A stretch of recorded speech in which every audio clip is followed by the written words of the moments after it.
edition of the Fantasy Football Show with Dr. Raj on a Saturday night. It's kind of our night, Dr. Raj, where we roll out injury news, NFL news, breakdowns like we're going to probably do tonight, talking about the rookies, the 2020 rookie class. What's going on, Dr. Raj? Not much. Get a day off tomorrow and then back to the grind. Busy as always, and just trying to stay safe in these crazy times. Yeah, what's the just real quickly for people, what's the feeling in the medical world? You work in a hospital. Are we still at like a level plateau area, or are we on a good decline? Like, what's the feeling about this coronavirus situation? It's really nothing's changed. It's still crazy. Just gotta keep practicing social distancing. Just gotta keep cleaning your hands. Don't go out. Just it's not gonna magically get better all of a sudden overnight. Um, yeah, we're still having numbers. There's really no big decrease in numbers. It's There's real crazy. no increase. It's staying where it's staying. Social distancing is working, but also there's been times where people are getting frustrated. People are getting bored in the house bored, and they want to go out. And there's people protesting, and then you got the people that are saying, just stick to the plan, and not everybody wants to abide by the laws or the rules and stuff because again, it's irritating. People are getting depressed, alone. It is what it is, but at this point, just got to keep practicing the social distancing and just try to be your best. The biggest thing is, I think, mentally. Just trying to keep yourself mentally strong. Go for walks, things like that, and just try to do something different. Exercise, take care of your mind, take care of your body, eat right. Just those things will go a long way. Well, we got some good news, and honestly, before speak to the good news, that's kind of shocking to me because I don't hear a lot of negative or positive news right now. It seems like the news is very weird how they report on this. You think they'd be talking about the numbers? You think they'd be talking about stuff that they talked about for months? I don't hear any Hmm. updates really frequently, so I'm a little shocked, I guess, that things haven't, like, you haven't seen like a big decline or some kind of you know encouraging news like for the NFL and for everybody else. Like, this is, we want things to like get better. I'm real scared that the NFL is approaching like a 20% mark of the season not happening, whereas before it felt like a 5 or a 10. The NFL said something like a 10% chance, or what did they say? Yeah, they said like a 10%. They said that they feel like they're very sure that the season's going to start next week. The schedules are coming out. They're keep The NFL's pushing like they're going to have a season. They really could care less about what anybody else thinks. They're having their season. They're going to have their cake and eat it too. If they got to wear hazmat suits, they're going to do whatever they can to have a season. But um, the NFL's pushing because the thing is, I don't know if I talked to you about this on the live, or I don't know who I talked. I've talked to a lot of people about this, but my friend that's close to the team that knows like Parag, and the owners in the front office of the 49ers, they said if they don't have a season, if so, there's a couple options. If they have a season without fans, they're going to lose about $100 million. $100 million, the owners. If they don't have a season, just a complete season, that's 200 to $300 million that teams are going to lose out. These teams don't want to lose money. It's a business. The NFL is not trying to lose money. Up to $300 million, Smitty, if they don't have a season.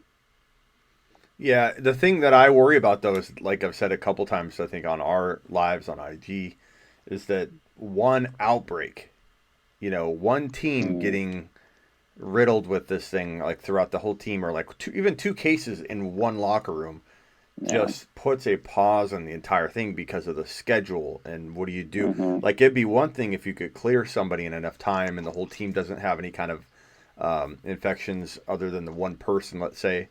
So when it happens in the Browns locker room, and the Browns are the ones that have this, coronavirus case or whatever, and then they lock down the whole team because they got to assume that these players have been exposed, and then Hmm. what do they do? Play that game later, and then if they can't clear them in time, what happens to that whole schedule all the way through? It feels like they're gonna have to like pause the season, and we'd be Yeah. lucky if there was just one case. So I'm more worried about once we get going and week 1, week 2 happen. I think it's a higher likelihood that something happens in the the middle of the season versus, beforehand. So that'll be my concern, man. Yeah, I feel the same because it's just like any type of disease, any type of sickness, virus, whatever you want to call it. People get the flu, people get sick. They get sick throughout the season. But when we have those types of things, we already have, there's vaccines, there's medicines, there's all types of stuff. There's treatment for someone when they get the flu, things like that. They can get better. This coronavirus is new, and, the medicine, the treatments, the vaccines, they're not readily available yet. So until we get to that point where someone's like, oh, I got the coronavirus. Oh, yeah, just take this medicine, whatever. We're not at that point. Now, if someone gets coronavirus, like, shit, stay away from me. It's 2 weeks. You need to be quarantined, until you get back. It's like my student. I use this perfect example. The guy, he's back at work. He's doing great. He's amazing. He's thriving. He's healthy. He's survived it. But for 2 weeks, he couldn't do anything. They quarantined. The doctor says, don't be around people. Stay home. Quarantine yourself. You can't even be around people in your home. Like, he had to live in a bubble, right? And that's what you got to do when you have it. But, of course, he got better. But that's the thing. If you're an NFL player and the doctor says, okay, all you could do, let's say Jimmy Garoppolo, you got the coronavirus. You can't be around the team. You can't be around the facility. You got to stay home in your bubble. Then that means he's not practicing. He's not training. And when you miss your training, when you miss your practices with the teams, you're just not building that rapport. And it's tough to see it. So you're right. If there's something that happens in the middle of the season, all of a sudden we don't have treatment readily available, it's going to be a problem. And I'm sorry I used Jimmy G as an example to any Niner fans out there. That's just the guy that came to my head because I'm always thinking about the Niners. Hit the thumbs up on your way in, people. And Dr. Raj and I have, I think we can announce this, right, Dr. Raj? We're going, do it, right? Baby. We got big news today. Big news. We're announcing a podcast, Dr. Raj and I. We may start off with just audio. We're not sure quite yet, but it's going to be hopefully a weekly show, maybe more, but weekly show. And get ready for it. So it's going to be sports in general. We kind of use the idea that if Tiger Woods is in the news, we'll talk about Tiger Woods. If it's NFL, if it's a little bit of 49er, we'll have a little 49er corner so that the 49ers can get a heavy dose of something. But we're going to talk about a lot of stuff. Humor, anything sports related, so get ready for that. Tiger Woods, y'all. It's good. I was thinking today, I did the interview with Jimmy Ward. Maybe I'll give you the clips and then you can kind of scale them down and maybe that can be one of the episodes, like a special episode or something. Yeah. That'd be cool. Yeah. Yeah. What's up, Tony? Yeah, they Dr. Raj interviewed Jimmy Ward on his show, and it was a legit, totally cool interview where he talked about him doing a flip if he ends up taking an INT pick 6 INT to the house, that he'll do a flip for Dr. Raj. Tony says, I was friends with the very first COVID-19 death in Ohio. Sorry about that, man. Wow. Sorry to hear that, man. Wow. Sorry, Tony. It's sad. See, I was trying to name the podcast the Clyde Edwards-Hilaire podcast, but Dr. Raj, he shut that one down. Yeah. But, definitely excited about that, Dr. Raj. I don't know what we're going to call it yet. If you guys have ideas in the chat here, let us know. We're thinking about the Raj and Smitty show. We're thinking about Raj and Smitty show, the Raj and Smitty show. Or Smitty and Raj. It doesn't have to be Raj first. And what about something sports related? Could it be like the sports whatever show, the sports zone or the sports cave or something? Yeah, I'm trying to find something that's not being used currently because it seems like everyone and their mother is using every single name known to man, every show name you can think of. It's funny because I tried it like a couple years back on the IG. I was making like an all sports, kind of like it was like Bleacher Report, kind of like those sports pages and stuff. I was like right when I was making my Niner page, I was like, I'll make a sports one too. And I was starting it. I wasn't consistent enough with it. And then I got busy and in school and everything and this and that. And it didn't take off. But then like a couple months later, I see like Bleacher Report and all these other pages getting big. And I was like, fuck, man, I should have just stayed with it. Because those pages weren't big. There was the biggest one at the time was all sports news. It was all sports news. You've probably seen that one. That was like the first of them all. And I was like, I want to do because I used to do like edits and stuff like that. And I was going to I was trying to change the game. And then I just didn't stay consistent. It was like the Sports Cave 247. It was pretty good. It was getting some traction. And then I didn't. And it was like right around the time, right before it was right around Bleacher Report. They were starting to come out. Yeah. Omar Raja, he came and he blew up. And I was like, that's my boy. Hey, And man, it all fall in line for a reason. I made the biggest, you could look back, boneheaded move in the history of fantasy football because I was one of YouTube's selected sports people to create a video. I hadn't done really videos since then, though. That was in 2007, and they approached me, and I was on YouTube.com on the homepage every Sunday morning doing a start bench video. And, if I would have ran with that and never let go of because I got acquired, people that acquired me assumed the YouTube account and all that. But had I still had like that YouTube account and I had produced content from 2007 on, I'd have 10 million followers. no, yeah, no, it happens, man. It happens. There's been so many times I've just had to I didn't go through it, I didn't follow through, or there's affiliates that I was gonna do and it just never worked out. One of my cousins, he actually made the first online sports betting business program this. That was he made a business, and then it just didn't take off. And then after that, Bet Online AG kind of took off. They kind of took his idea. I remember because he was having a hard time. He didn't have it just didn't get going enough, and it didn't go well. His business kind of sunk, and then all these other ones started coming up because they took his idea, but they tweaked the things that were wrong, and then now they're big time. And he always looks back. He goes, "Man, we had it." And I was gonna join him on that, but I was in PT school, so I didn't really get to help him. And then I told him some of the flaws that he had. I was like, "Yeah, fix this, and that." Of course, what happened a couple months later? Some site found it, and they fixed the flaws, and boom, boom, boom, went over. Because his site was having bugs. It was there was issues with his programming and stuff. So they fixed it, and he took off. They took off. I should have patented the trade calculator in 2003/4 too. Fantasy football trade calculator. The host of the CBS Sports radio show that I've done for 16 straight years, longest fantasy football radio show in the world. Russ Bliss is the host. He's done it for 23, so he started it and has done it ever since. He basically invented daily fantasy football when you really break it down, because he did these daily contests on, ever since, I think, inception of that show 23 years ago, where you pick daily players and you fill out a sheet and all that. So you could go, woulda, shoulda, coulda, but what we're going to do is tear it up with the podcast. You have a huge following. I have a very loyal following here on YouTube and on sleeperu.com. So we're gonna hit this hard, and I think we'll have a lot of people right out of the gate. So we'll see. It's gonna be fun. Depending on what you guys want, and depending on how crazy things get, I kind of think it'd be cool to turn it into a video/audio show, to where you can watch it on YouTube, but also catch it on iTunes and all that, because that'd be fun. I mean, we got a huge YouTube crowd right here that are probably craving it. So that'd be good. Yeah, let's do it. Let's get into the news, Dr. Raj. Let's talk about. Let's see here. The biggest news of the day is probably Andy Dalton. Red Rocket going to the Cowboys.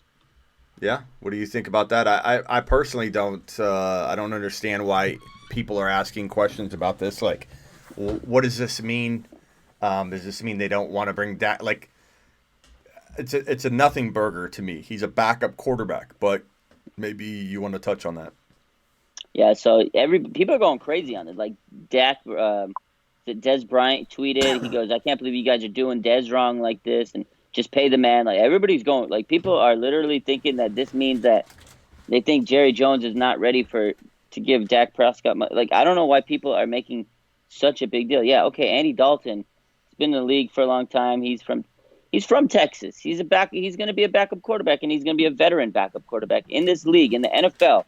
You need quality backup, because if your starter goes down and you don't have a backup, you're done. You're garbage. You're done. Your season's done. Because quarterback's pretty much the most important position on a team, right? Captain. He's a good backup. Dak's a good backup. He could come in, learn the offense. He'd play his best season he had.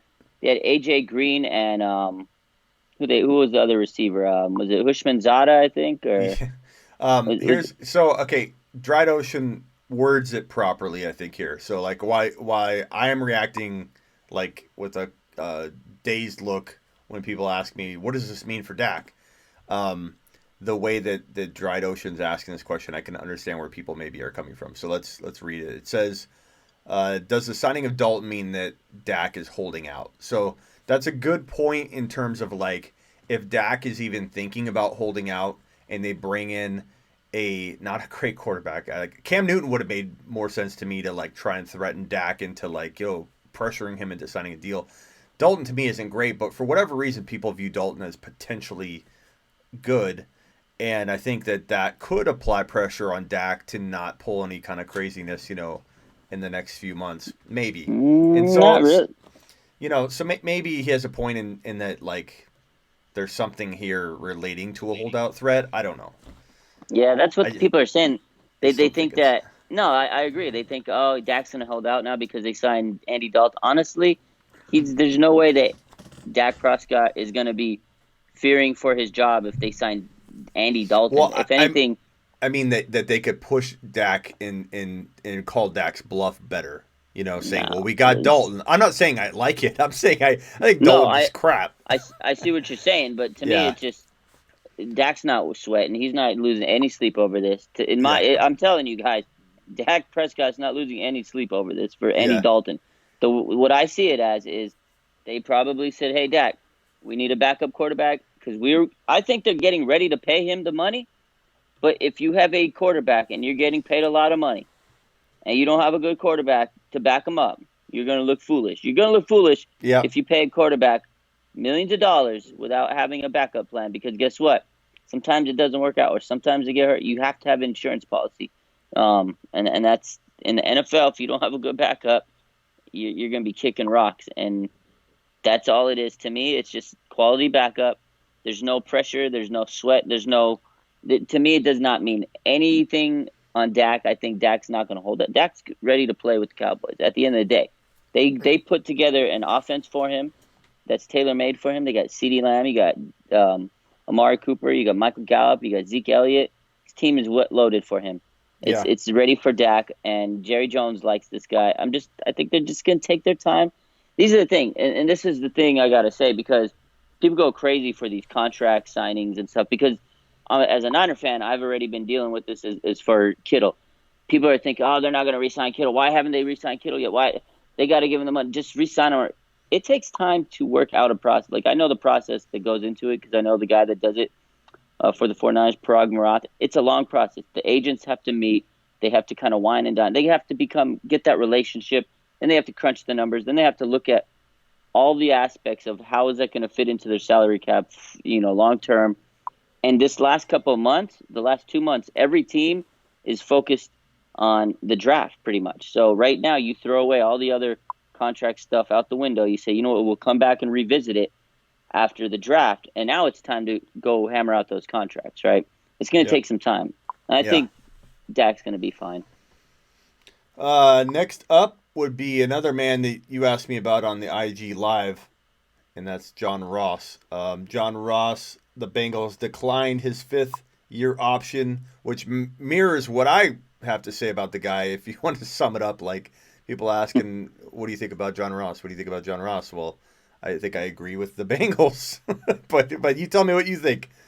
I agree. He's a bust. I'm going to say he's a bust. There was a lot of people today that didn't get their 5th-year option, and they're all first-round picks in the NFL, that 2017 draft. I mean, Solomon Thomas from the Niners, Mitch Trubisky, John Ross, Corey Davis, Leonard Fournette. A lot of these top picks didn't pan out. It's crazy. John Ross, to me, he's a bust. Trubisky. He's a speed. I said Mitch Trubisky. Yep. I mean, this is the thing. Like, that's just telling me what we've already said. The Bengals are saying, you know what? You haven't done anything for us. You didn't hit your potential. You got one more year under your rookie contract. If you want money in this league, you got to prove yourself. And that's what all these guys that didn't get their 5th-year option is basically, it's make or break for every single one of them. After your rookie contract's up, if you didn't do good enough, no team's really going to want you. Maybe some team will sign you for the vet minimum, see if they can get something out of you. But at this point, John Ross, this is make or break. If he doesn't do anything this season, he'll be a NFL journeyman and a lost thought. Yep. Okay. Anybody else worth talking about in the news? Let's kind of glance through it.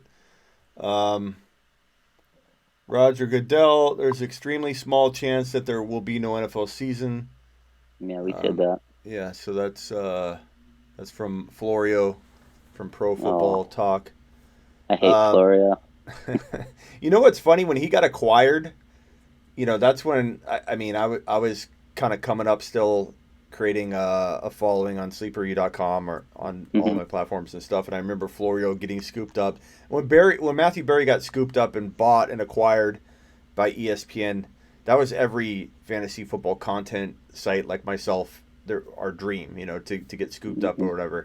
Then the internet bubble like exploded, and then you didn't see a lot of that happening anymore. But Florio, once he got consumed, you didn't hear from him at all. Like he doesn't do a lot. He was constantly on video, constantly doing stuff. And same thing with who was it? The guy from Roto World. What was that guy's name? Rosenberg or what's his name? Oh yeah. Seth. No, is it Seth? It's Seth Rosenberg. Yeah. Rosenberg, something like that. Yeah, when he got scooped up by like NFL.com, and then you don't see him. Like, what is the deal with them acquiring, you could say, online personality talent and then not using them? So I don't really. They don't utilize them. Yeah, like there's a guy that I think it was Brad Evans, Yahoo Sports. He was like the big dude on Yahoo Sports. I don't remember who scooped him up, but I haven't heard of him since. But I think it's what it is before you make it to that big point, you're just grinding. Like, you're always online. I'm always online. We're grinding. Someone big takes you, you're not going to be in front of the camera. They've got them selling fish and chips behind the counter. It's weird. At ESP, like they're doing something else. You got to put in the work to get ahead in that. Yeah, it would take a lot for me to not be solo anymore. Like, and just because I've been acquired before, and I thought it was what I wanted, and to have somebody pay me a salary to just deliver content, but you lose your creative freedom. You'd be surprised at how quickly you don't enjoy things when you can't control and create content that you want to create. Like, I can go live whenever I want. I could change my logo whenever I want. I could write. I can do video, whatever I want. And that freedom is hard to let go. And so James Conner, the Athletic, expects the Steelers to cut back on James Conner's carries in 2020. Wouldn't surprise me if that wasn't the case or was the case. I mean, I kind of like James Conner in his current fantasy value, which is like 6th, 7th round sometimes. So, I don't know. What do you think of James Conner? You think he'll be the lead back in Pittsburgh in 2020? We'll keep an eye on Snell. I got an eye on Snell. I think he has potential to sneak up. But, I mean, it makes sense that they're not going to give him as many carries because he wore himself out. They wore him out. They just overused him. I think they need to scale him back. And they have a pretty good, stable of running backs. So give him less carries and let the other younger guys develop. And I think Snell is the guy. Benny Snell is the guy to keep an eye on. I like that guy. And McFarland. They drafted McFarland. And they have... That's true. They have Samuel. And they got... Like I said, they got a great stable of backs. It makes no sense to just grind one guy out when you can give him some rest, give him a blow, and then, let the other guys get some carries. Yeah. No, wait. Smitty and Raj go to Sports Castle. People are throwing out all kinds of crazy nicknames. Sports Castle. I don't know. You're the princess, the pretty princess. No, thanks. I don't know about Sports Castle. I'm going to pass on that one. Raj Boutique. Raj Boutique. Oh, it's funny. My mom, when she had a clothing business, it was Raj's Fashions, but she changed the name to Raj Boutique. That's so crazy as you say that. Oh, my God. That brings back memories. That's funny, man. Oh, my God. God, there's not a lot of good news even out to... Let's see. JuJu. Here's a weird one, I thought, because I feel like this is pretty quick. The Athletic's reporting a lot of this, so they could be reporting all this wrong. Yeah, well, believes that it's not likely, so it's a very speculative piece, but that the Steelers will re-sign contract year wide receiver JuJu Smith-Schuster. That seems awfully, that's a big assumption given that, everything's going to be determined by how he plays this year. So it's kind of like yeah.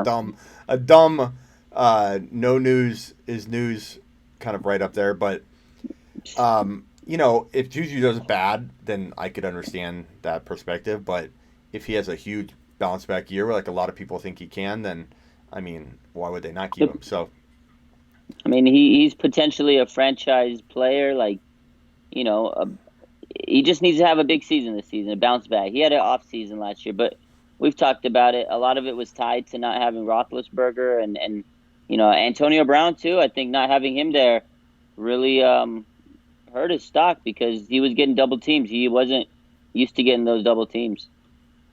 I think that they need to get a better backup quarterback. So in case something Yeah, happens to Big Ben or he can't lose the LBs and stay healthy. I agree. Yeah, but Juju, we talked about this. I've had conversations with other people on this topic, and it's a good one I think to bring up here. Is that Juju had like a lot going on in the offseason, like he wasn't focused. He had the fantasy football app stuff that he was doing for drafting with the draft app that we use. He was involved in some of that and creating this big like online fantasy draft.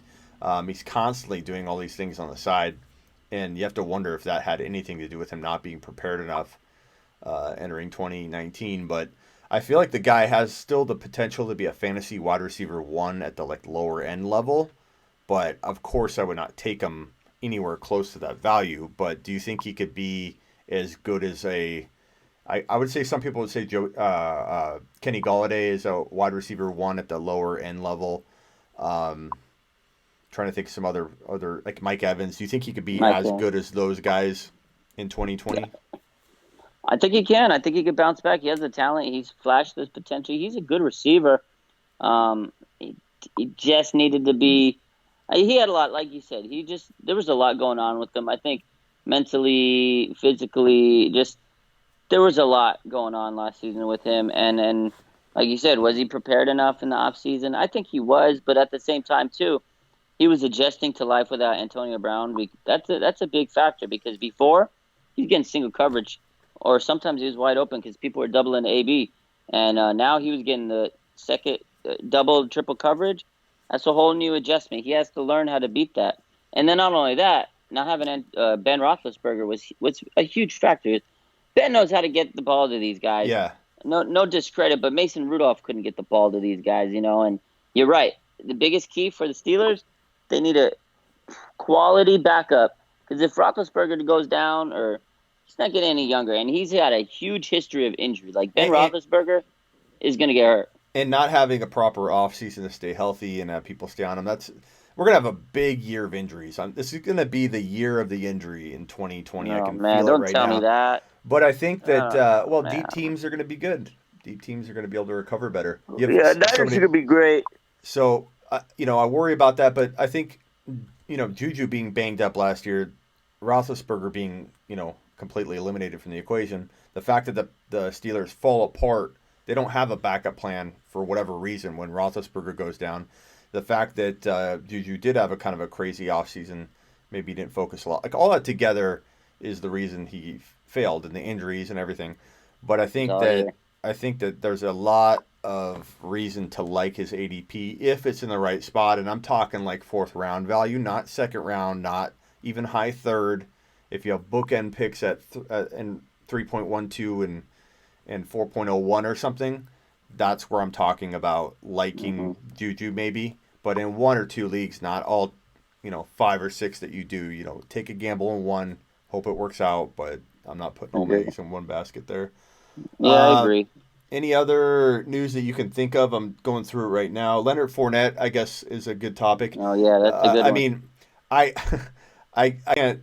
Everybody here knows that I'm not a big fan of Leonard Fournette, and everybody here knows I've been taking kind of a lot of heat for it all offseason long, because when I talk him down, more people than not will say, "Oh my God, Smitty had 70 receptions last year. You just hate him. You just hate on Leonard Fournette." Look at the whole world and how they're reacting to him now. Everybody's acting like he's a big risk in fantasy. Where was that a month ago? There's a reason the Jaguars declined his 5th-year option. There's a reason the Jaguars wanted to, like, essentially cut ties with him back in January.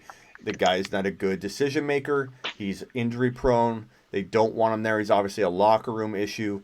They want to get rid of him. Why would you want to get rid of a wide receiver that had such a good year last year and had 70 receptions if he was, if it was even a manageable situation? So, do you think he gets traded? Like if he went to Tampa Bay, obviously he'd have instant value. You'd have to be like, whoa, regardless of how I feel about him, time to adjust, Smitty. And I would be on board with that because my job is to give you guys the best advice I can, regardless of what stance I have a week ago, 2 weeks ago. Like, I'm not somebody that just digs my heels in and just says I'm going to stick to my prediction. I'll adjust if he goes to Tampa Bay, but I don't think Tampa Bay wants him. I'll let you answer this question after this. The crazy part is, like on screen here, it says they're unable to even fetch a 7th-round pick for him. That's dirt cheap. So any team like Tampa, other teams might be willing to part with a our late rookie pick for a shot at getting maybe a back that can control and maybe manage better than Jacksonville has. So he could have instant value if a trade does go down. He's obviously going cheap enough to where that could happen. But what do you predict happens? What do you see for Fournette in 2020 if you had to predict right now? So a couple things.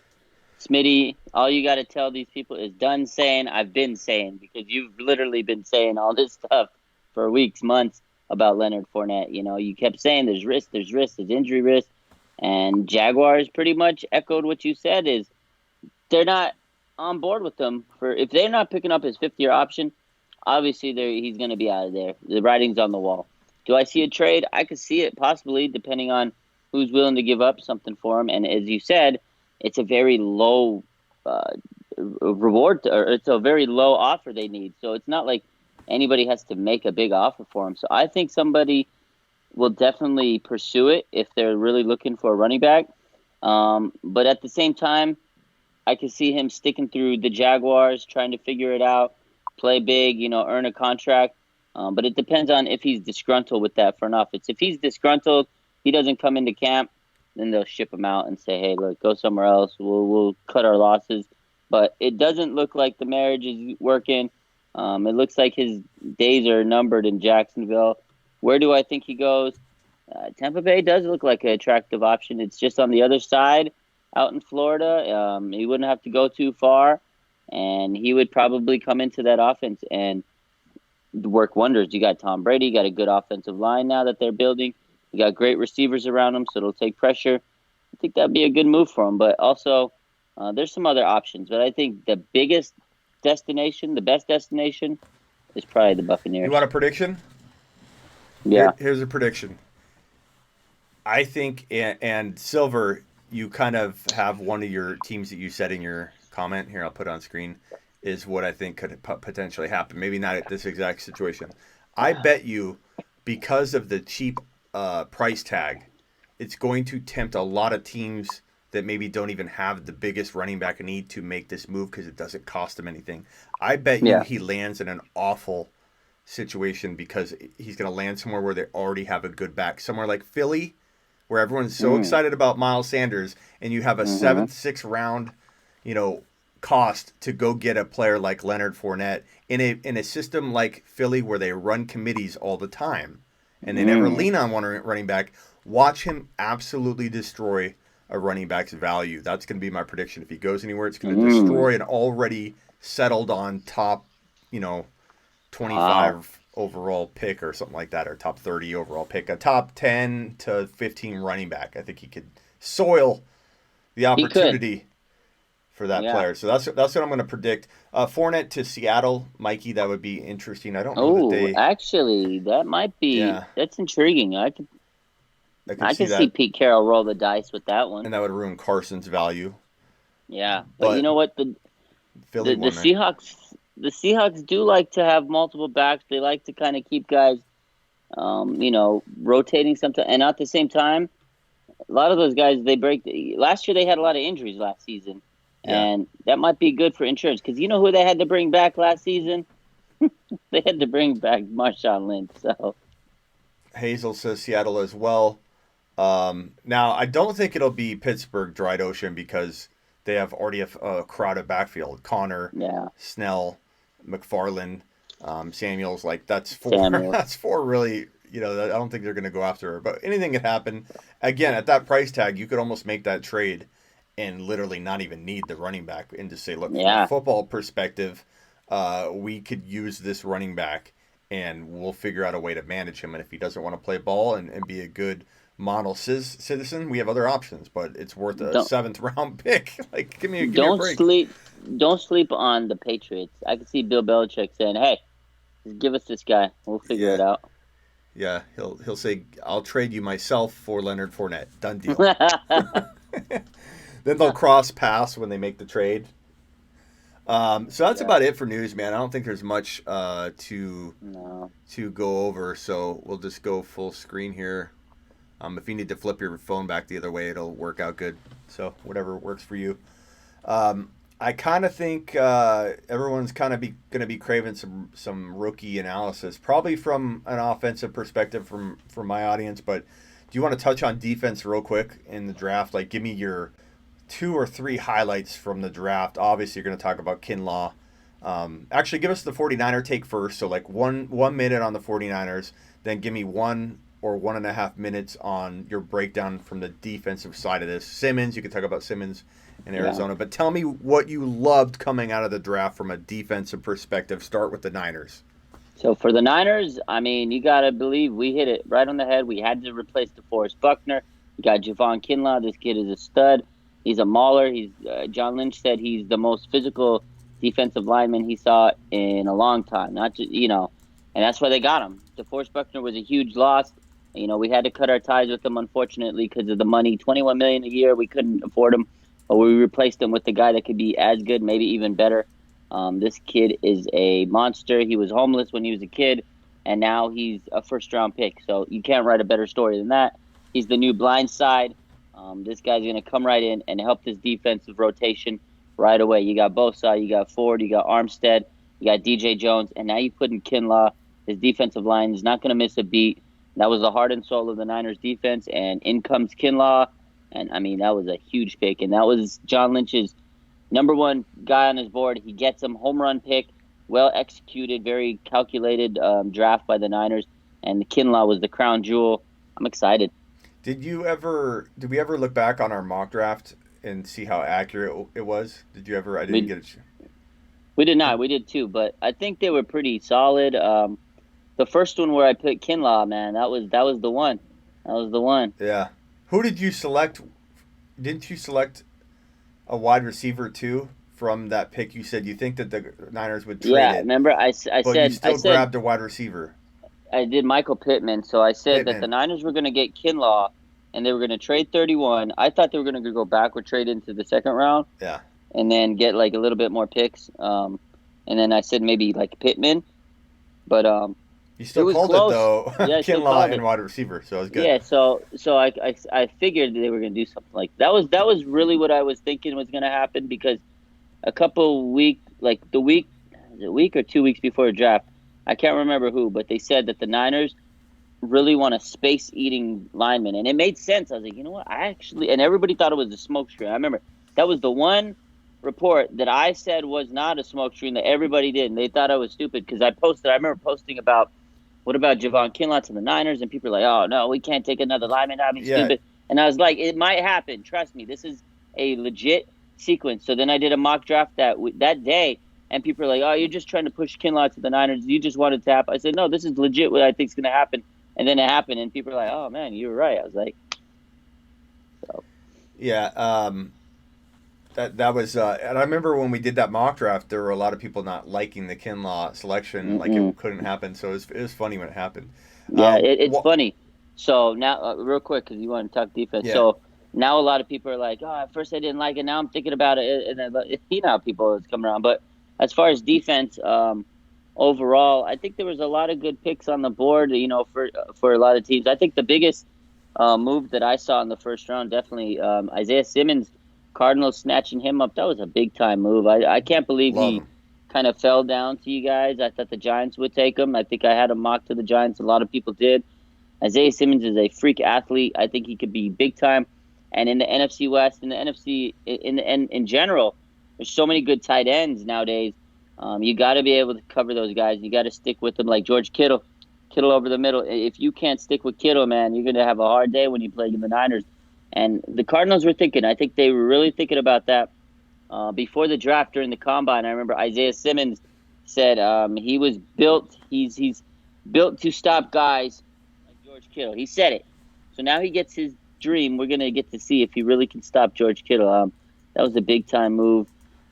Defensively, I think that the Okuda pick was definitely the move that had to be made by the Lions. That was best cornerback. But I also like C.J. Henderson to the Jaguars.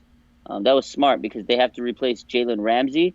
And I think that was a very, very nice selection for them. Best defensive player in the draft, Chase Young, for sure. Right? Oh, I mean, yeah. I haven't even talked about Chase Young, but Chase Young, that was a home run hit. The Washington Redskins, that was the move you had to make. You knew it was just like a draft right there. A draft. That's your draft. You don't even need about anybody else. But A+. Right there, it reminds me of last season with the Cardinals and the Niners. You know, the Cardinals, they took the quarterback first, and boom, right after that, the Niners took the best pass rusher in the league, the defensive rookie of the year, the best player in the draft. Right, it fell to their lap. You got to be stupid to pass up on Nick Bosa. The Niners took him, and the Redskins would be stupid to pass up on Chase Young. I think Chase Young's going to win the defensive rookie of the year. He's that good. He's got so much potential. People say he's better than Nick Bosa coming out of college. That's scary to think. Argument to be made that they're both going to be that good. For a long time. Yeah. Two worst drafts, do you think? I think Green Bay's got to be one of them. Green Bay just walked out. I think the Rams, you could argue, one of the worst drafts too, but Green Bay for sure. Who are your two worst drafts, do you think? Honestly, I agree. Green Bay screwed the pooch. How do you draft a quarterback when you got Aaron Rodgers? He's still got a couple good years left in him. I mean, I do see it from this standpoint and I'm looking back at it a week later. I'm like, yeah, well, the Packers did draft Aaron Rodgers when they had Brett Favre, so it's kind of the same thinking of, okay, now we got this guy. We'll groom him behind Rodgers, just like Rodgers was groomed behind Brett Favre. So in that sense, it actually does make sense. They don't really necessarily need much because they're still a good team. They're a playoff team. But to me, I thought they were going to go wide receiver. And I think the Niners might have messed their plans up because I think they were going for a Brandon Ayuk. And from what I've gathered, the information that I've gathered, and the stuff that I know, the intel says that the Packers were going to get Brandon Ayuk at 25.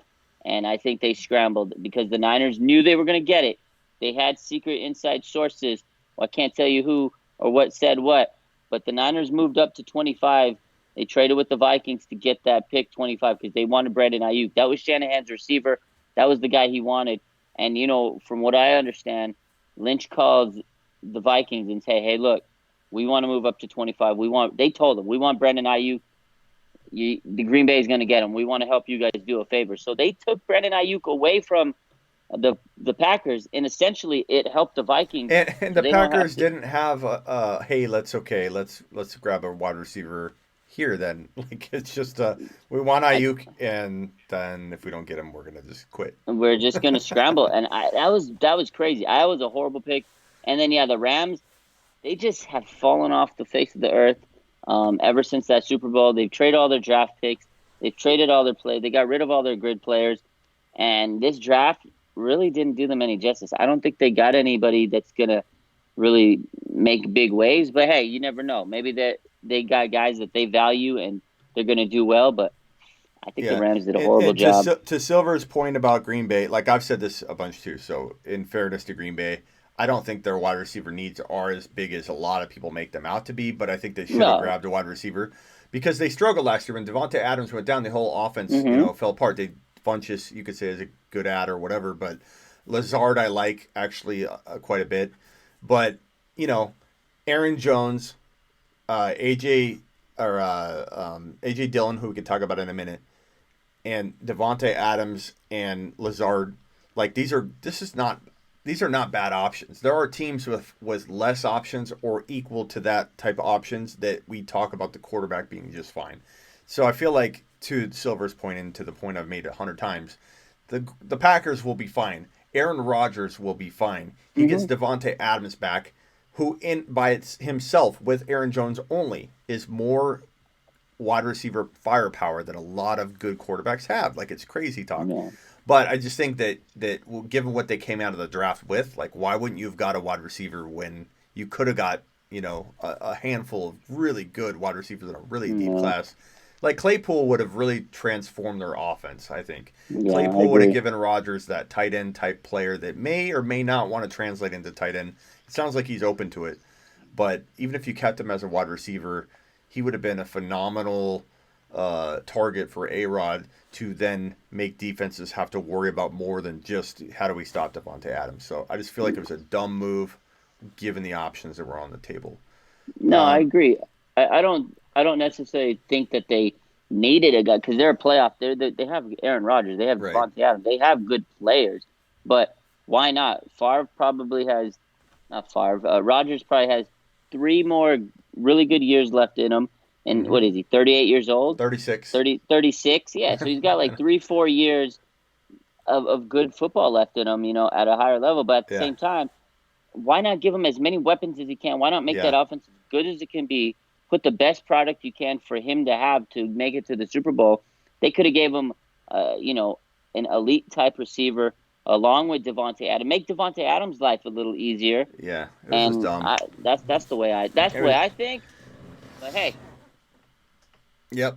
Okay, so you broke down the Niners, you broke down defense. Let's go to the running backs, and I know that a lot of people are going to hear some repetition here with me, and that's fine. Right, here we go. Because that's what the show's all about. Make sure I give you guys the ammunition you need to go dominate your fantasy football leagues, your 2020 drafts, your dynasty drafts, whatever. And Clyde Edwards-Hilaire is by far and away the best running back in this draft class. And I was more on board with J.K. Dobbins earlier in the offseason and even heading into the draft because part of why I love J.K. so much, and I do still love him, is that I felt like out of all the running backs in the top 3 or 4, he would be drafted into a place to start, whereas I thought Clyde Edwards-Hilaire was iffy whether he was going to land in the right spot. I thought KC would be ideal. Nobody was shocked that he landed necessarily in KC. Everybody was shocked that he landed in KC in the first round and as the first running back taken. But after rewatching the film, after evaluating the scheme that they use, how very similar they use an east to west type of approach with their offense. Like they spread teams out and give someone like Clyde Edwards-Hilaire space to navigate with his agility and his playmaking ability laterally. There's no running back in the draft class, let alone, and I know I said this on our live and it was kind of shocking to you, but there's nobody currently in the NFL that is able to cut left to right like this guy. You could say he doesn't have the experience to maybe use it at the NFL level yet. I can understand all that, but if you look at his film, there is nobody in the NFL currently. You can only go back to Maurice Jones-Drew in the past to find anybody that runs like this guy. It's left to right, unbelievable decision-making, phenomenal vision in a complicated offense, playing the best competition you could play at a college level, playing against a lot of the great talent that was drafted in this draft class. He burned them. He burned a lot of those guys on the regular. And Joe Burrow himself has said this is the best football player he's ever played with. The Chiefs GM said he's the best running back, best prospect he's ever seen. He went to Andy Reid and said, hey, watch film on Clyde Edwards-Hilaire. He's as good as Brian Westbrook. Reid took that opportunity to go review that film, came back and said he's better than Brian Westbrook, which made a lot of news, made a lot of headlines. So they text Patrick Mahomes 1 hour before the draft and say, Pat, who do you want? Pat said, Clyde Edwards-Hilaire. And the GM and Reid were like laughing. There's a whole article on it. The two were laughing, saying they can't believe that all 3 of them like the same player. And they didn't even brief Pat Mahomes, talk to him. They just wanted to know, who do you want skill position-wise? And they weren't going to just make a decision based on what he said. They already decided, we're taking Clyde Edwards-Hilaire. So when they found out they were drafting him, it was like everybody rejoicing that they all have the same vision for this offense and what they're going to do with Clyde Edwards-Hilaire. Now, you have a report that came out yesterday, I believe, that said that Damian Williams, according to the same GM, Leach, that they're going to use Damian Williams to start the year. He's going to start. He's going to share carries with Clyde Edwards-Hilaire. Don't let that noise bother you. In fact, use it to your advantage. Know that maybe people were going to back off a little bit on the Clyde Edwards-Hilaire hype, and he'll fall into even a better bargain type range. But this GM loves him. This GM thinks he's the best football player he's ever scouted in college. So if everyone's going to use comments he made about using Damian early, it's going to stray them away from taking what I believe to be one of the best up-and-coming running backs we've seen in a long time. And I'll let you talk about him again, and then I might jump back in and talk more about his skill sets and stuff. But what do you think of him? Do you think he's going to be a top 5 to 10 running back in fantasy? What are your reservations? What are the pros? Situation's obviously amazing, but go ahead and yeah. tell me what you think. We know he's your man crush, your fantasy big time sleeper this year. We know how much you started to sell me on him, but you're right, because he played in LSU. Like, he played in the toughest conference in college football. He played against premium competition. This is the same reason I like Jerry Jeudy. So I respect it, and I realize the more you talk about it, the more I've watched film on this guy. Like, you're right, this kid is very good. He has potential to be a top 5, top 10 type fantasy running back, and just a top back in the NFL.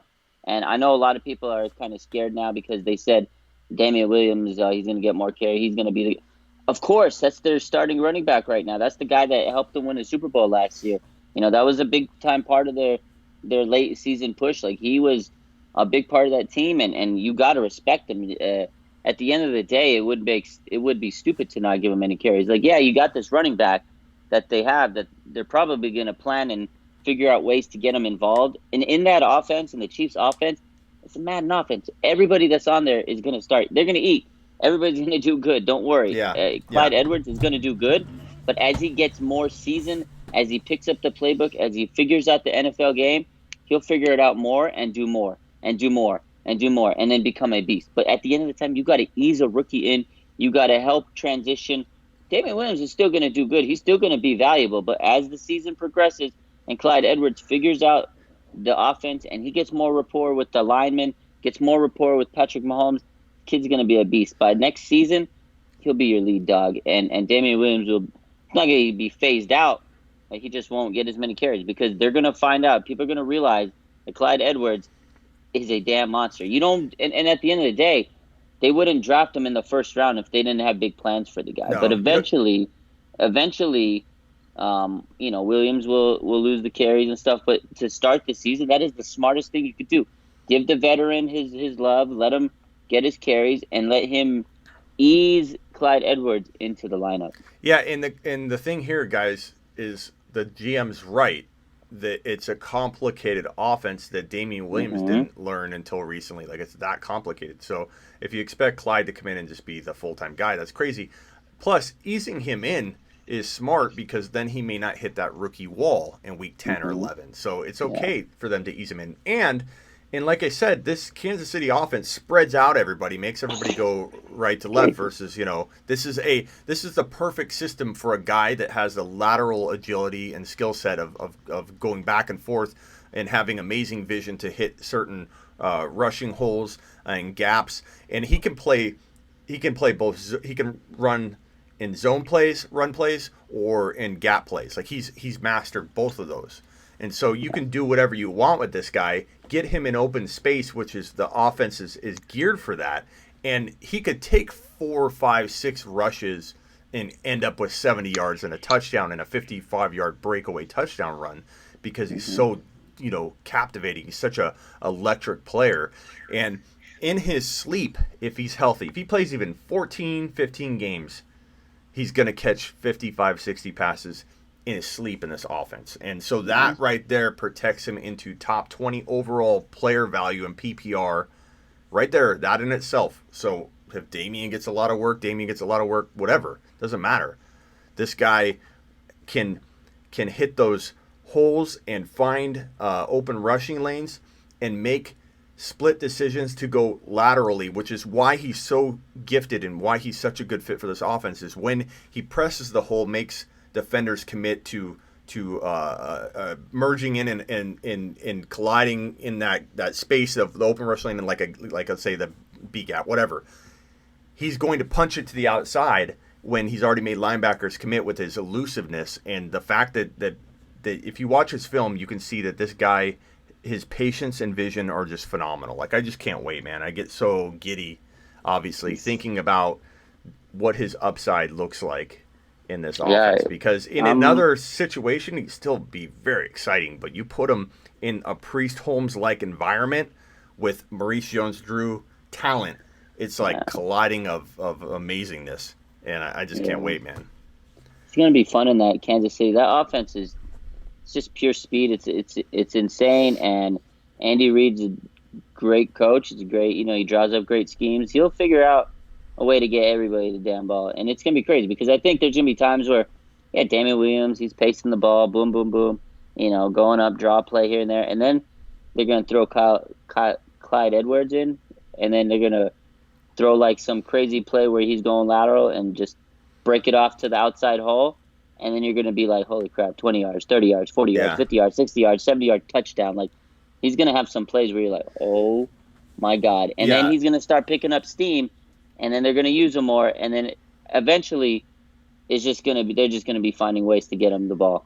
The difference between like a Cam Akers and Hilaire is that Cam Akers while he's aggressive, while he's, got some burst and some power and finds a way to barrel over people and make a big play at the college level, which I think will be harder at the pro level, especially with the way he lowers his head, like at every play. But I think that the glaring difference between the film of a Clyde Edwards-Hilaire is, like I said, pressing that hole, getting defenders to commit to a certain space that they can't get out of.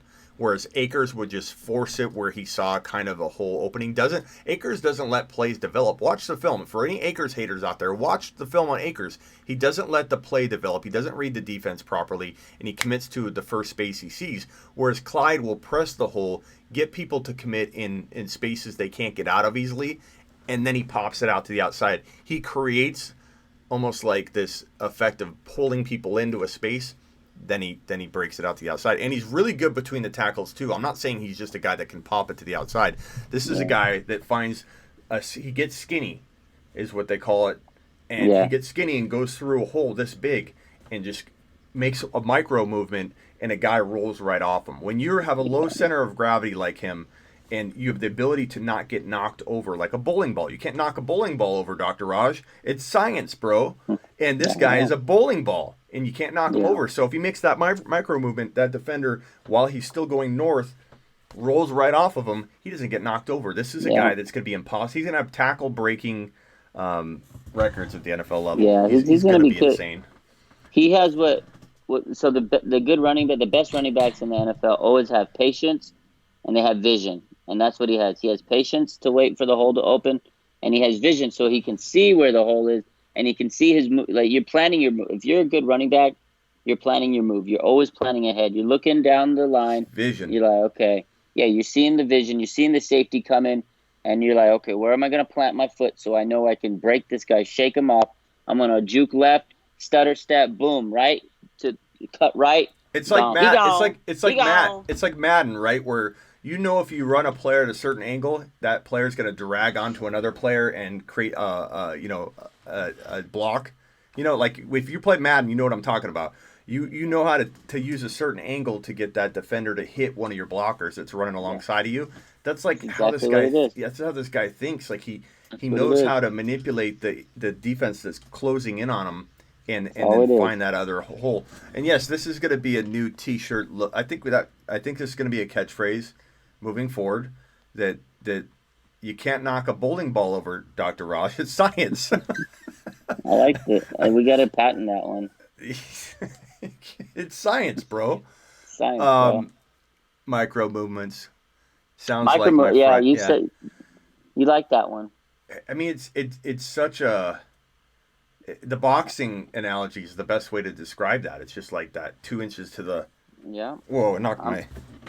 I'm gonna name my one of my fantasy team the micro movements. The micro movements. But it's so true. Like 2 inches, and that punch rolls off you. That's exactly how he runs. He's not gonna go left necessarily. I mean, he does. He can go left to right amazingly, but Yeah. he'll just go like that, and then you go right. You slide right off him like butter, Man. dude. You slide You right off him like that buttered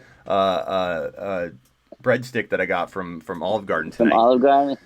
You loved it. You really loved it. Like this guy, you talking like him like he's 10 years from now, he's a future Hall of Famer. So let's hope he pans out. Smitty loves this guy. I need Dr. to Rush, figure out. I need to don't- slide in his DM and tell him how much you love him. Maybe you can get an interview with this guy. Dr. Rush, I almost would say, assuming he doesn't get hurt. I'm not saying this. I'm thinking about my it. God. I can hear it. I almost say that I would retire. I almost would retire if this doesn't work out. I almost put it on the line, bro. Like, I mean, better pray. We all miss things, but this feels like obvious shit, right? This is a lock for you, man. This is your boy. This is my double down lock. I just feel weird that I feel by myself though, because even though a lot of people like him, it's weird that there isn't as much hype to that degree. There's a lot of hype. A lot of people are excited, but I'm getting nothing but, okay, that's a little bold, reactions instead of, you're right, he's top 3. I think he's top 3 to 5 in 1 year from today. Like rookie, he's gonna start off slow, so maybe he doesn't have, top 5 numbers as a rookie, but top 10 running back numbers, all said and done, PPR, feels like a lock. I think there will be hype eventually, but you're very early on it, and you're like I say, you love this guy, man. This is your boy. I hope he pans out. It's your boy. It's my boy, Blue. And there's and for all the haters out there on, this is your. I'm not saying you're a hater, Mikey, but I hear this a lot. Oh, it's the same way you were high on Montgomery and Darrell Henderson. Like, yeah, we all miss stuff, bro.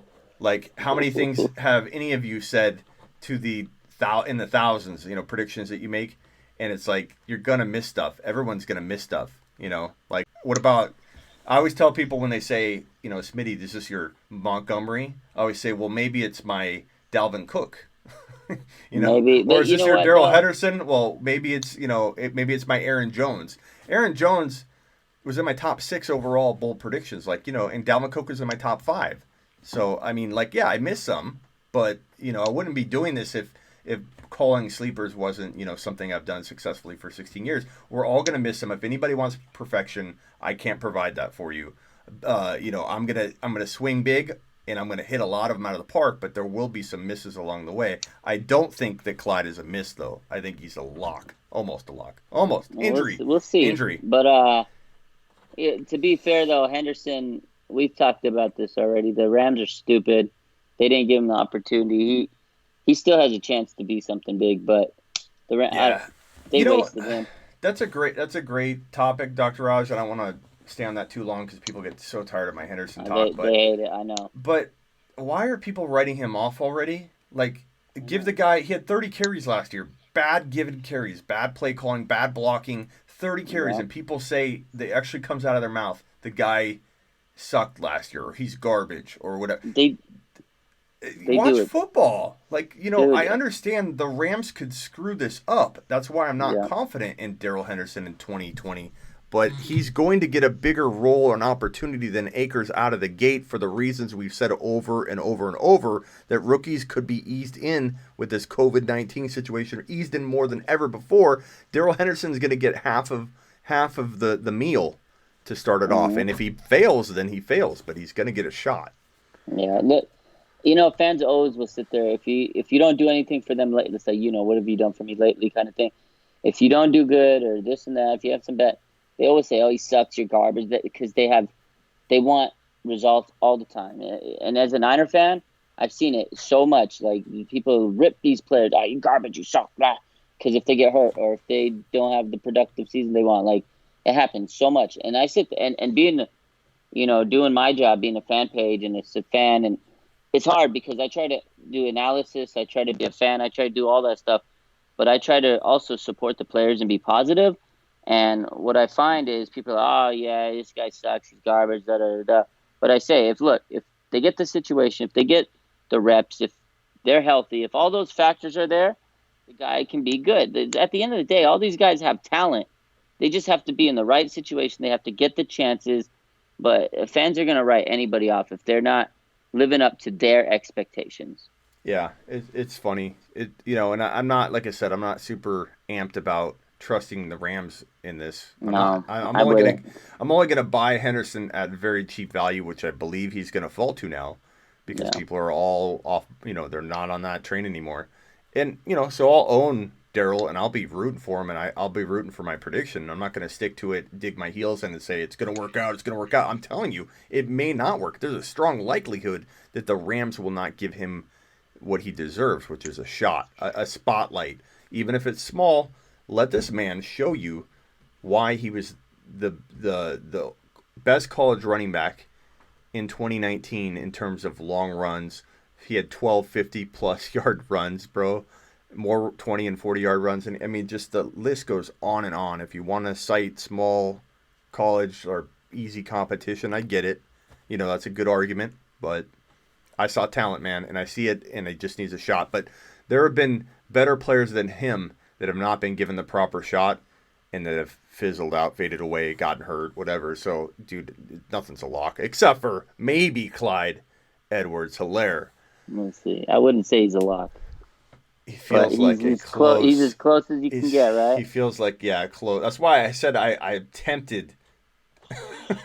You need to pump the brakes a little, Smitty. I'm not going there. Okay, You're gonna so say it eventually. last thing, and then we'll call it a night for tonight. We're at an hour and 6 minutes, so good little show. AJ Dillon, what are we thinking AJ Dillon does to Aaron Jones right away? What are we thinking AJ Dillon turns into in, let's say, 2 or 3 years? And if you cuff Aaron Jones to AJ Dillon, are you comfortable drafting Aaron Jones in the second round in fantasy? What's your take on this whole situation? Definitely worth the cuff. I think, like you talked about with Clyde Edwards, these young kids got to be eased in. So initially, it's not going to have a big effect on them. But I think in 2 years, definitely, it's going to take his stock down. But Aaron Jones right now is the man. I still see him being second, a round 2 pick, like you said.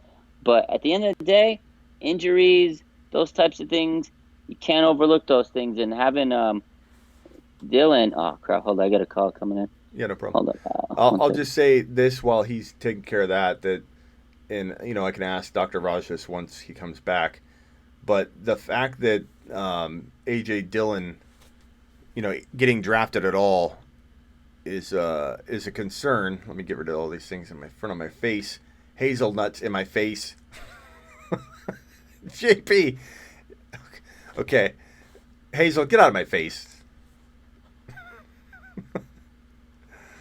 Oh, you guys crack me up, man. I went Cooks in the third. In the third? What do you mean with Cooks in the third? All right, Dr. Raj. All right, sorry about that. All right, let me get you back on screen here. So I didn't even really get to what I was going to say. So the thing I worry about it. Maybe if I paint this picture, maybe it makes you think a little differently about it, or you could speak to it. Aaron Jones has had a history of injuries that's super long. I'm sure you know that. He has also been known to be lazy and have very, very poor conditioning during the offseason.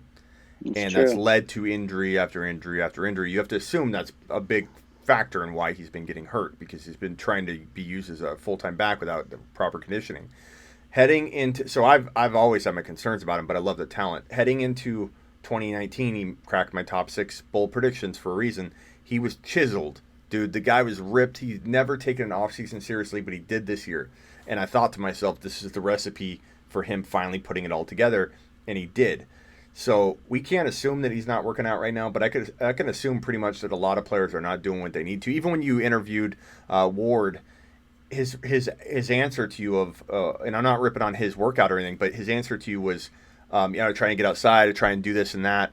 It wasn't like, hey, I'm doing this strict, workout regimen. I've got, people on me all day long on FaceTime, like working out with me. I have somebody sent over with a mask working. Like, he didn't have that answer, and it's not his fault.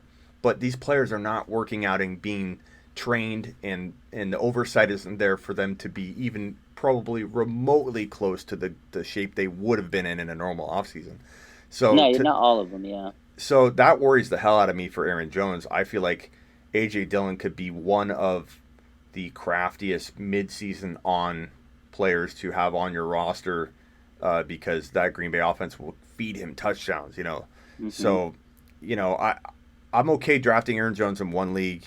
Probably just one. Cuff him to AJ Dillon and feel pretty confident that he most likely will have a good year, but probably get banged up here and there. But I would Yeah. not bank more than one of my leagues on that because I feel like everything we've worried about for so many years with him is going to come back this year with this shortened offseason, no oversight. I don't know. I just feel like we're going to see a lot of injuries this year. Do you feel that way about that situation with that information? And do you also feel that we're going to have more injuries than normal? And what can you say to that? Or do you think it won't be as bad as I'm thinking? Yeah, I know you keep saying that. I kind of see it because who knows how the training's going with everybody? Who knows how much shape they're going to get? Are they going to get enough training? Are they doing the right nutrition? All those factors, because we're not having a normal off season like in general. But so injuries could be a bigger factor this season. You don't know how these guys are training. You don't know how their body's going to hold up, without the normal training and everything. So definitely, I could see more injuries going. As far as Aaron Jones, I do agree. He does, and that's what I was talking about earlier. Is he has kind of had some injury history, so that is a risk to take, and eventually it's going to catch up to him. Like I said, and that's why I say in 2 years, Dillon could be a big time player for them. But it might be sooner rather than later. It might be sooner rather than 2 years, because again, they didn't take this guy early for nothing. They know he has talent. It's going to be somebody they're going to try to find ways to get in the ball, to get the ball to, and also it better put some, it better spark Jones to be like, okay, I better look out. I got to look behind my back, or this kid's going to come for my job. I know a lot of people are saying, oh, well, he's the established guy. But at the end of the day, it don't matter how good you are. I don't know how established you are. There's always somebody there trying to take your job. Competition breeds success. So I think he's definitely worth the handcuff, and I wouldn't be taking Aaron Jones in a lot of my leagues. I'd take him, like you said, maybe in one, because I'd be worried to lean on him and roll my whole fantasy team around this guy. I You know, wouldn't want him. It's too you know, risky. it might be, and this will be the last thing, and then I'll let you jump. What might be the case here is we might actually see rookies be in better shape than some of these pro athletes that are That's waiting to true. be told what to do like they always are. And, Yeah, oh, I got to start my off-season workout here. This is when I have to do it. It's my job. Whereas a lot of these players might be like, dude, I'm getting ready. I don't know what they're going to throw at me. I want to be ready. They might be amped. that's Who knows? true. Who That's knows, man? true. We might see we might see rookies step up like You never know. replacements when all the veterans get hurt. You never know. But there's some players there's some players that are out there really putting in the work, but Who? you don't know how. So this guy on the Niners, Kendrick Bourne. I don't know if you go watch his. Literally every day, Kendrick Bourne for the last, I guess, 3 months. This man has worked out every day. Like all he posts, like on his story, on his post, like everything. It's just him working out nonstop. Like if you watch if you've seen a picture of him 3 months ago till today, he posted this video and this picture of what he looks like now. This guy is so jacked. Like he was a pretty skinny. Like I mean, he has muscles. Of course, he's a football player, but he was pretty skinny a couple of That's months good, ago, man.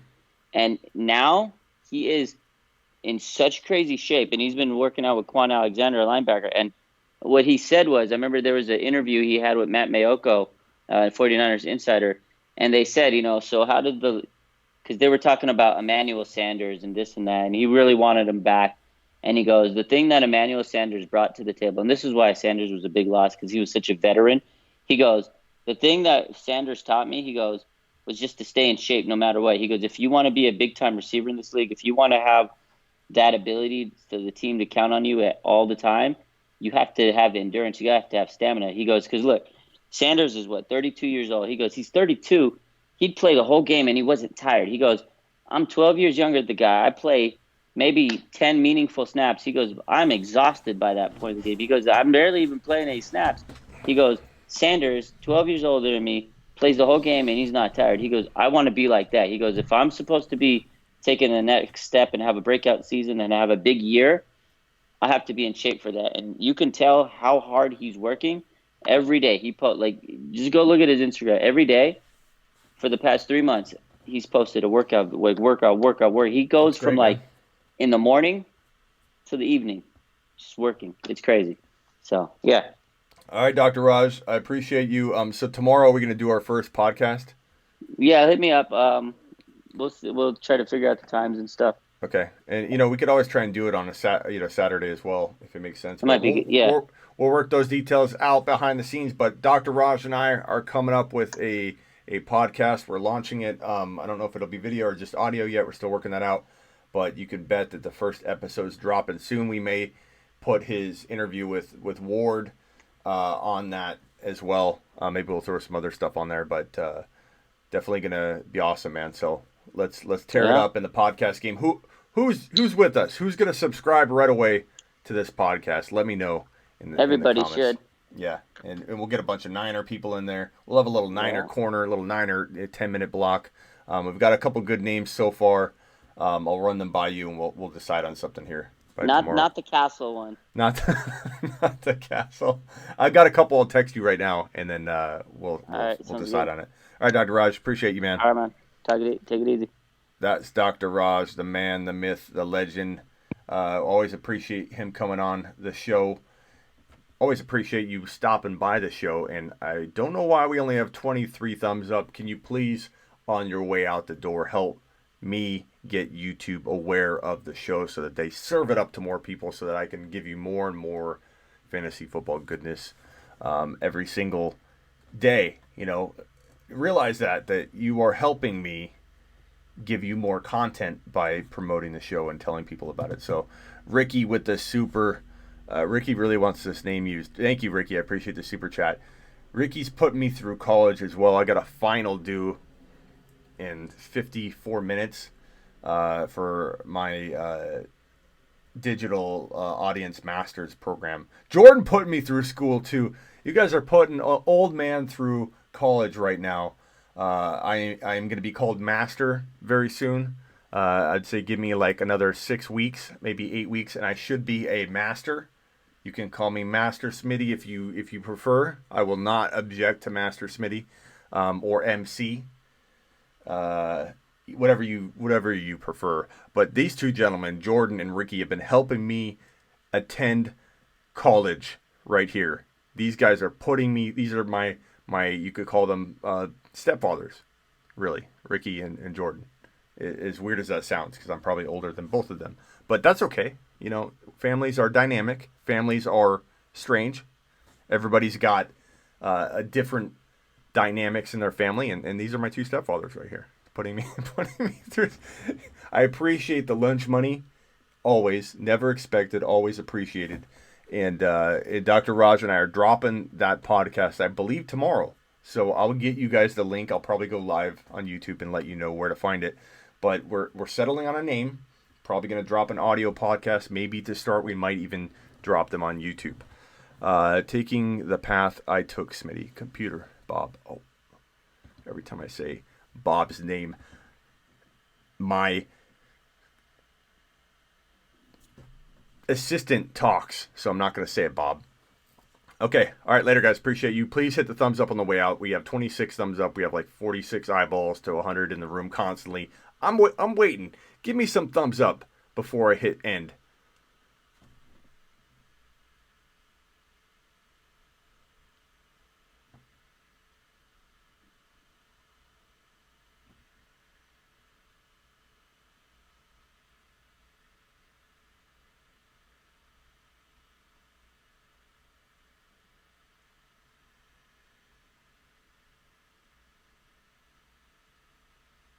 I know we got a delay here. There's one.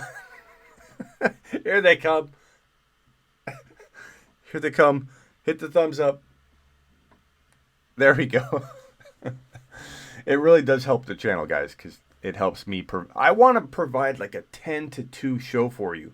In fact, if this show gets big enough, thank you, Ricky. Ricky giving me the proper name, Master Smitty. If this show gets big enough, it's more about you guys than it is me. What if I could come on and do 10 to 2? What if, thank you, appreciate it, Rhodes. 10 to 2 and 7 to 10. 7 to 9 or whatever. Imagine if I had a show that literally you could count on twice a day going live for like 2 hours. It would be phenomenal. We could talk about sports all over the place. Every single sport we could talk about, but we could definitely hit fantasy football from like 10 to 2 every day. That's my goal. I want to be a network for you, not just a random YouTube show that you wait for a notification in hopes that I'm going live. I would like to go literally live Monday through Friday at a certain time for you guys every single day. It'd be a real show. Not that we're not a real show now, but it would be a legit show you could count on every single day. No matter what the news is, no matter what is going on. Mock Draft Central. So, that's our mission. Out of here for now. Thank you all.